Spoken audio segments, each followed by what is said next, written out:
Naglabas ang resolusyon ng Senado na nananawagang bigyan ang sinumang Pilipinong nahaharap sa international arrest ng pagkakataong dumulog sa local court. Kasabay dito, sinabi naman ng Ethics Committee na kailangang amyenda ng kanilang rules kung gusto talaga maparusahan ang mga matagal ng absent sa Senado. May unang balita si Mab Gonzales. Mahigit 4 na buwan na mula nang huling pumasok sa Senado si Senador Bato de la Rosa.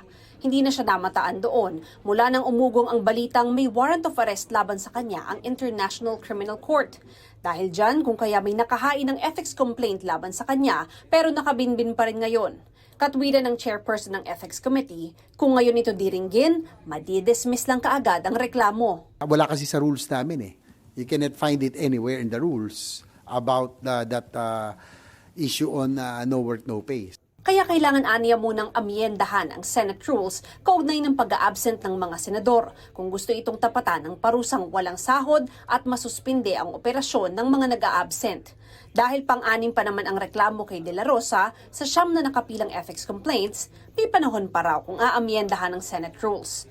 Pag di umabot yan at ma-dismiss, pwedeng mag-refile agad ang complainant. Dagdag ni Senador J.V. Ejercito, hindi nila pinagtatakpan ang kapwa-senador. Paano po pinagtatakpan? Ngayon nga po ay kami na nga po nagmamadali na ipasa yung adoption ng rules kasi nga kasi meron nga may isang senator na nag-apila nga na dalhin muna sa body para the whole body can decide. Samantala, inadopt ng Senado ang Senate Resolution 307 ni Senate Minority Leader Alan Peter Cayetano. Nagpapahayag ito ng sense of the Senate na dapat protektahan lahat ng Pilipino laban sa extrajudicial rendition o pagsuko sa dayuhang bansa. Hindi ito panukalang batas, kundi panawagan lang na mabigyan ng sapat na oras ang mga Pilipinong may hinaharap na foreign o international arrest na dumulog sa lokal na korte. Tinutulan ito ni Senators Risa Ontiveros, Kiko Pangilinan at Bam Aquino. While couched in general terms, this resolution arises from specific circumstances involving the former president.